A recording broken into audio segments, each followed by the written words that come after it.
آج ایک بندہ چوری کرتا ہے، ڈاکے مارتا ہے، ظلم کرتا ہے، جور و تعدی کے بازار کو گرم رکھتا ہے، اپنی طاقت کے بل بوتے پر، اقتدار کے بل بوتے پر، اپنی اثر و رسوخ کے بل بوتے پر، اپنے منصب کے بل بوتے پر وہ کمزور کو دبا لیتا ہے، غریب کی گردن مروڑ دیتا ہے، غریب اس کے سامنے بات نہیں کر سکتا، اور ساری زندگی وہ ڈاکو، وہ چور، وہ بدماش، وہ غنڈا، وہ اشتہاری دندناتا رہتا ہے، اور اس کو نہ کوئی عدالت پکڑتی ہے اور نہ قانون اس کی گرفت کر سکتا ہے، اور نہ بستی میں، محلے میں، گلی میں اس کے سامنے کوئی آواز اٹھا سکتا ہے،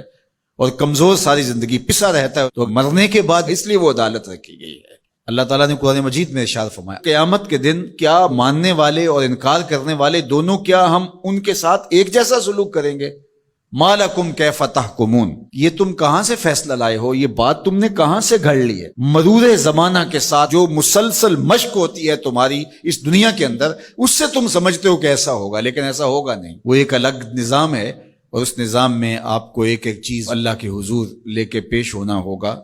تو کہا واتقوا یوما، اس دن سے ڈرو، لا تجزی نفس عن نفس شیئا، کوئی جان کسی جان کی جزا نہیں بنے گی، کوئی جان کسی جان کا بدلہ نہیں بنے گی کہ اس جگہ مجھے رکھ لو۔ کوئی بننا بھی نہیں چاہے گا، اگر کوئی بنانا بھی چاہے تو کوئی بننا ہی نہیں چاہے گا۔ یوم یفر المرء من اخیہ وامہ وابیہ، اس دن باپ بھی کہے گا کہ میں اس کا ذمہ دار نہیں ہوں، بیوی کہے گی میں اپنے شوہر کی ذمہ دار نہیں ہوں،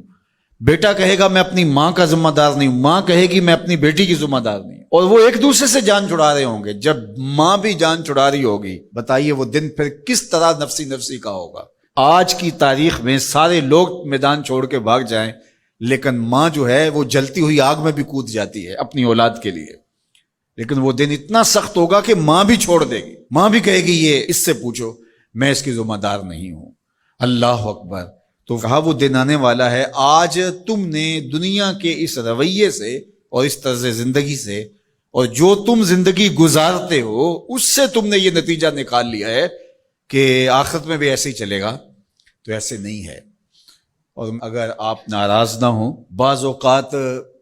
خوش آمدی مریدین پیروں کو اس قدر کہتے ہیں کہ آپ تو بخشے ہوئے ہیں، آپ تو کامل ہیں، اور آپ تو پہنچے ہوئے ہیں، اور وہ سن سن کے بچپن سے جب آنکھ کھولتا ہے وہ شہزادہ آغوش مادر سے، جب نکل کے وہ خانقاہ کے ماحول میں آتا ہے تو وہ یہی سنتا ہے کہ یہ کوئی الگ مخلوق ہے، تو آہستہ آہستہ اس کی طبع کے اندر بھی یہ راسخ ہو جاتا ہے کہ مجھے تو کوئی پرسش نہیں ہوگی، میں تو شریعت سے، قانون سے، اخلاقیات سے مبرہ ہوں۔ ہم نے دیکھا ہے کہ پیروں کے بیٹے بالکل نوخیز بچے بوڑھے سفید داڑھیوں والوں کی تذلیل کر رہے ہوتے ہیں اور ان کو غلاموں کی طرح سمجھ رہے ہوتے ہیں۔ ان کا خیال ہے کہ ہم ان کے اوپر جو ہے وہ کوئی حاکم بن کے آئے ہیں۔ یہی سیاستدانوں کا حال ہے، یہی باقی طبقات کا حال ہے۔ تو وہ ماحول ایسا ان کو دیا جاتا ہے، اور وہ پھر آہستہ آہستہ یہ سمجھتے ہیں کہ ہم تو بخشے ہوئے ہیں، اور ایسا ہوتا ہے کہ وہ بیچارے دعا سے بھی محروم ہو جاتے ہیں۔ میں نے دیکھا ہے کہ جب لوگ فوت ہوتے ہیں تو بالخصوص جو اس طرح کا ماحول ہوتا ہے وہاں، تو وہاں پیر صاحب کے لیے مغفرت کی دعا نہیں کی جاتی، ان کے وسیلے سے اپنے لیے دعا کی جاتی ہے۔ تو یار کیسی محرومی ہے کہ جو دعائیں مغفرت کی، غفران کی، باوجود کے پیغمبروں کے دامن پہ کوئی گناہ کا دبا اور داغ نہیں تھا، لیکن اللہ سے وہ استغفار بھی طلب کرتے رہے اور اپنے لیے غفران و رحمت کی دعائیں بھی مانگتے رہے۔ اصحاب پیغمبر، اولاد رسول سب یہ کچھ کرتے رہے،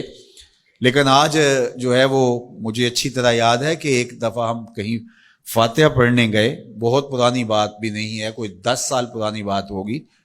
تو وہ جو صاحب فوت ہوئے تھے تو میں نے غفران و مغفرت کا کوئی لفظ کیا تو میری طرف بڑی تیکھی نظروں سے لوگ لکھنے لگے کہ یعنی کیا آپ ان کے لیے مغفرت کی دعا کریں گے؟